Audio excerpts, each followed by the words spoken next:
প্রিয় শিক্ষার্থীরা, বাংলা ব্যাকরণের অনলাইন ক্লাসে তোমাদের সবাইকে শুভেচ্ছা জানাচ্ছি।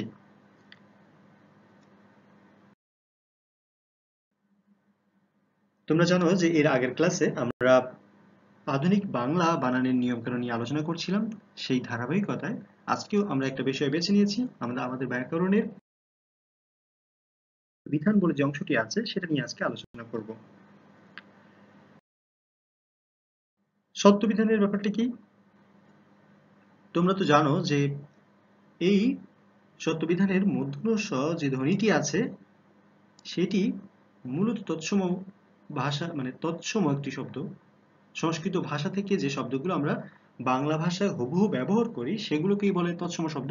তো এই যে সংস্কৃত ভাষায় সাধারণত মূর্ধন্য ষ ধ্বনিটি যেহেতু সংস্কৃত ভাষার ধ্বনি, সংস্কৃত ভাষায় এটার উচ্চারণ আছে, তো এই মূর্ধন্য ষ ধ্বনিটি সংস্কৃত ভাষার যেসব শব্দে উচ্চারিত হতো আমরা আমাদের ভাষায় যে তৎসম শব্দগুলো এখন ব্যবহার করি, মানে সংস্কৃত শব্দ যেগুলো আমাদের বাংলা ভাষায় ঢুকে গেছে সরাসরি ব্যবহার করি আমরা, সেইগুলোর মধ্যে যে মূর্ধন্য ষ কোথায় কোথায় ব্যবহৃত হবে কোথায় ব্যবহৃত হবে না, এই যে নিয়ম কানুন বা বিধিবিধান সেটাকেই বলছে সত্যবিধান। তো এই বিধিবিধান বা এর যে নিয়ম কানুনগুলো কি সেগুলো নিয়ে আমরা একটু আলোচনা করি। আমরা সত্যবিধানের কতিপয় সূত্র নিয়ে যেহেতু আলোচনা করব, শুরুতেই একটা সূত্রের দিকে মনোযোগ দেওয়া যাক। খেয়াল করে বলছে কি, তৎসম শব্দে রি কিংবা রিকারের পরে মূর্ধন্য ষ হয়। এই যে রি কিংবা রিকারের পরে যদি কোনো স ব্যবহৃত হয় তাহলে সেখানে অবশ্যই মূর্ধন্য ষ ব্যবহার করতে হবে। এখন আমরা তো জানি যে আমাদের ভাষায়, বাংলা ভাষায় স ধ্বনি আছে তিনটা: তালব্য স, মূর্ধন্য ষ, আর একটা হচ্ছে দন্ত স। এই ধ্বনিটা, তিনটা ধ্বনির নাম তিন রকম কেন হলো? কারণ একটাই, এর উচ্চারণ স্থান অনুযায়ী এর নামকরণগুলো হয়ে থাকে। তিনটাই তো স, কিন্তু উচ্চারণ স্থান তিনটা তিন রকম। খেয়াল করো, যখন আমরা আমাদের জিহ্বার আগা দাঁতে স্পর্শ করি, দাঁতে স্পর্শ করে স উচ্চারণ করি, তখন সেই ধ্বনিটার নাম দেওয়া হয়েছে দন্ত স। দন্ত মানে তো তোমরা জানো দাঁত, যে দাঁতের আগায় যখন জিহ্বার আগাটি স্পর্শ হয়, হয়ে যে স ধ্বনিটি উচ্চারিত হয় সেটাকে বলছে দন্ত স। আর ঠিক জিহ্বার আগা যখন দাঁতের উপরে আমাদের যে তালু আছে সেই তালুতে স্পর্শ করে স উচ্চারণ করা হয়, তখন সেই ধ্বনিটার নাম দেওয়া হয়েছে তালব্য স। এই তো গেল দুইটা ধ্বনি। আরেকটা মূর্ধন্য ষ কোনটা? এই যে তালু এবং জিহ্বার, এই যে আমাদের দাঁত, এই দুইটার মাঝামাঝি জিহ্বার আগা যখন স্পর্শ করে তখন আবার যে স্বর ধ্বনিটি উচ্চারিত হয় সেটার নাম দেওয়া হয়েছে মূর্ধন্য ষ। তো এই যে ধ্বনিগুলা, এই ধ্বনিগুলোর ক্ষেত্রে সাধারণত দেখা যায় মানে মূর্ধন্য ষ ধ্বনিটি আমরা আমাদের বাংলা ভাষায় যেসব শব্দ আছে সেখানে আসলে ব্যবহার করি না। যে শব্দগুলো আমরা সংস্কৃত ভাষা থেকে হুবহু বাংলা ভাষায় আত্মস্থ করে নিয়েছি, শুধু সেই শব্দগুলোতে এই মূর্ধন্য ষ ধ্বনিটি ব্যবহার হয়ে থাকে। আমরা একটু উদাহরণের সাহায্যে এই বিষয়টা একটু পরিষ্কার হওয়ার চেষ্টা করি। আমাদের নিয়মটা ছিল যে রি কিংবা রিকারের পরে যদি কোন স বসে তাহলে সেটা মূর্ধন্য ষ হবে। খেয়াল করো, এই যে ঋষি, এই যে রি এর পরে যদি শি বসে তাহলে কোন শি বসবে? মূর্ধন্য ষ এই ধ্বনিটাই বসবে। আবার কৃষক, এখানেও খেয়াল করো রিকার আছে, তো রিকারের পরে একটা স আসছে, সেটি কোন স? এই মূর্ধন্য ষ। কিংবা কৃষা অথবা কৃষ্ণা, ঠিক তেমনি কৃষ্ণ অথবা কৃষ্ণা, যাই বলি না কেন, এই যে রি ধ্বনির পরে যখনই স আসছে তখনই সেটা কিন্তু মূর্ধন্য ষ ধ্বনি রূপেই ব্যবহৃত হয়ে যাবে। আমরা পরের নিয়মে খেয়াল করি। আরেকটা নিয়মের কথা বলা হচ্ছে কিরকম, যে তৎসম শব্দের র ধ্বনি যখন রেফ এর রূপ নিয়ে ব্যবহৃত হবে তখন সেই রেফের পর যে স্বরটি ব্যবহৃত হবে সেটা আসলে মূর্ধন্য ষ হবে, মানে দন্ত স না হয়ে সেখানে মূর্ধন্য ষ হবে। আমরা উদাহরণ দিলেই পরিষ্কার হয়ে যাবে আমাদের কাছে বিষয়টা। খেয়াল করো, বলা হচ্ছে বর্ষা বা আকর্ষণ। এই যে বর্ষা, খেয়াল করো রেফ আছে র, রয়েরই একটা সংক্ষিপ্ত রূপ বলতে গেলে এই রেফ, রয়ের আরো একটি সংক্ষিপ্ত রূপ যেমন র ফলা, আবার রেফ, সরাসরি র, নানাভাবেই এটার ব্যবহার হয়ে থাকে। তো এই যে র যখন রেফ রূপে ব্যবহৃত হয়, তখন সেই রেফের পরে যদি স আসে, এই যে স, তাহলে কোন স হবে? বলা হচ্ছে কি সেই রেফের পরে এই যে মূর্ধন্য ষ হবে। তাহলে এখানে আমরা মূর্ধন্য ষ বসিয়েছি। ঠিক তেমনি আকর্ষণের ক্ষেত্রেও রেফের পরে মূর্ধন্য ষ, বার্ষিক এর রেফের পরে মূর্ধন্য ষ, অথবা শীর্ষক, মহর্ষি, সবগুলো ক্ষেত্রেই কিন্তু এই যে রেফের পরে মূর্ধন্য ষ বসেছে। আমরা আর একটা নিয়মের দিকে নজর দিই।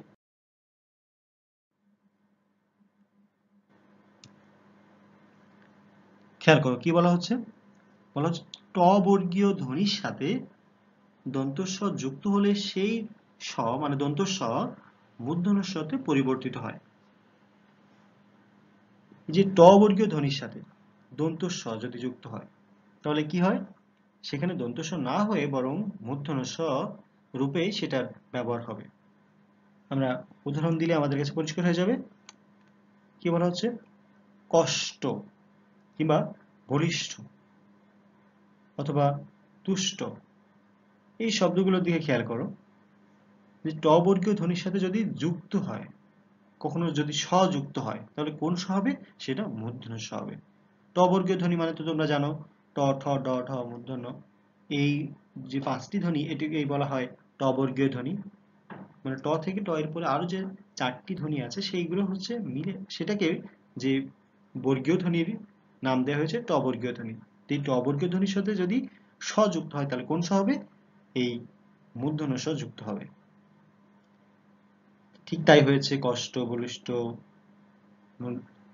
এইভাবে। কিন্তু যদি এমন হতো ত বর্গীয় ধ্বনির সঙ্গে যুক্ত হবে, তাহলে ত বর্গীয় ধ্বনির সঙ্গে যদি যুক্ত হতো, তাহলে কিন্তু আর এই মূর্ধন্য ষ ব্যবহৃত হতো না, বরং সেখানে হতো দন্ত স ত বর্গীয় ধ্বনির সাথে। এখানে যদি ট বর্গীয় ধ্বনি না থাকতো, এই যে ট বর্গীয় ধ্বনি না থেকে যদি ত বর্গীয় ধ্বনি থাকতো, তাহলে কিন্তু এটার মূর্ধন্য ষ হতো না, বরং সেখানে হয়ে যেত দন্ত স। আমরা যদি ত বর্গীয় ধ্বনির সাথে কোনো স যোগ করতাম। আমরা আর একটা নিয়মের দিকে নজর দিই। কি বলা হচ্ছে? বলা হচ্ছে যে ইকারান্ত বা উকারান্ত উপসর্গের পরে সদ, সিজ, শিব, শেব, স্থা প্রভৃতি কয়েকটি ধাতুর দন্তস্ব পরিবর্তিত হয়ে মূর্ধন্য ষ হয়। মানে দন্তস্ব না হয়ে সেখানে মূর্ধন্য ষ হয়। এটা আবার কেমন একটু খেয়াল করব। বলছে ইকারান্ত বা উকারান্ত, মানে উকারান্ত উপসর্গের পরে, মানে যেসব উপসর্গের পরে ই কিংবা ই কিংবা উ আছে, সেই সব উপসর্গ, যেমন ইকারান্ত উপসর্গ কি, যেমন ধরো বি, বয়ের পরে কিন্তু একটি রশ্মি আছে বি, কিংবা নি, এগুলো কিন্তু ইকারান্ত উপসর্গ। অথবা প্রতি, এগুলো কিন্তু একটি একটি ইকারান্ত উপসর্গ। আবার উকারান্ত উপসর্গ কেমন, যেমন অনু, অনু, এই যে অনু শব্দের শেষে কিন্তু একটু উ আছে, রস্যু আছে। তো এই যে এই জাতীয় যে উপসর্গগুলো আছে, সেই উপসর্গগুলোর পরে যদি সদ, সিজ, শিদ, শেব এই জাতীয় যে ধাতুগুলো আছে, সেই ধাতুগুলো যদি ব্যবহৃত হয় বা বসে, তখন সেখানে যে দন্তস্বটি থাকে, যেমন এখানে কিন্তু এই ধাতুগুলো শেষ, দেখো খেয়াল করো দন্তস্ব আছে, এইগুলোর সবগুলোতে কিন্তু দন্তস্ব আছে, কিন্তু সেই দন্তস্ব আর দন্তস্ব থাকে না, সেখানে মূর্ধন্য ষ রূপে সেটার পরিবর্তন হয়ে যায়। আমরা একটা উদাহরণ দেখি, খেয়াল করো কি বলছে।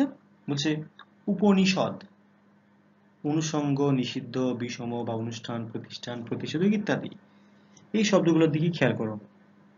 আমরা উদাহরণের সাথে এই নিয়মটার দিকে একটু মিলাবো। হচ্ছে উপনিষদ,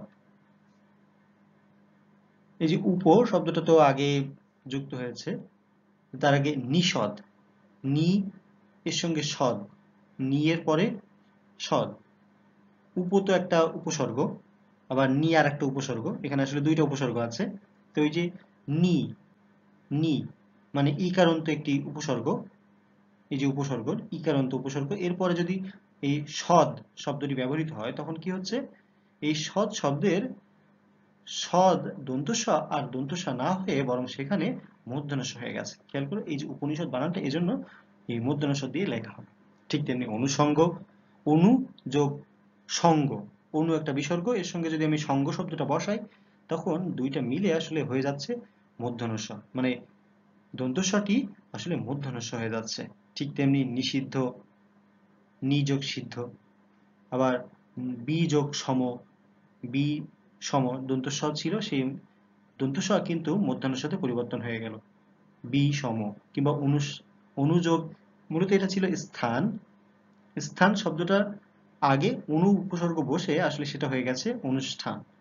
ঠিক তেমনি প্রতিষ্ঠান বা অনুষ্ঠিত, প্রতিষ্ঠিত, এরকম। আবার প্রতিষেধক বানানোর ক্ষেত্রে একই রকম ভাবে খেয়াল করো, প্রতি যোগ ষেধক, ঠিক তেমনি এমন একই রকম ভাবেই হয়ে যাচ্ছে এই প্রতিষেধক, মূর্ধন্য ষ দন্ত স জায়গায় না হয়ে বরং এটা মূর্ধন্য ষ রূপে ব্যবহৃত হচ্ছে। আমরা আর একটা নিয়মের দিকে নজর দিই।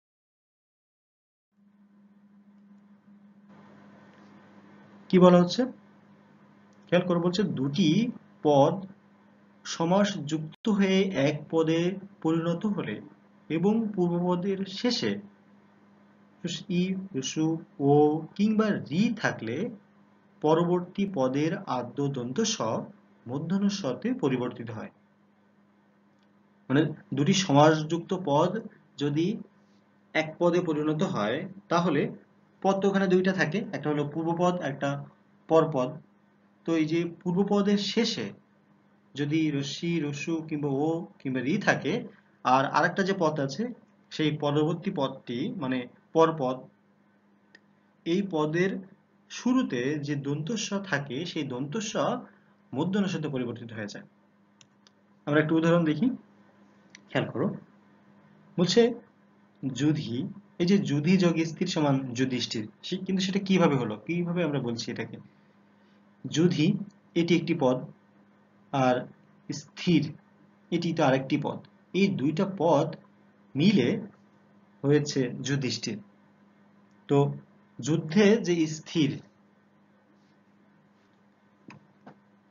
এই যে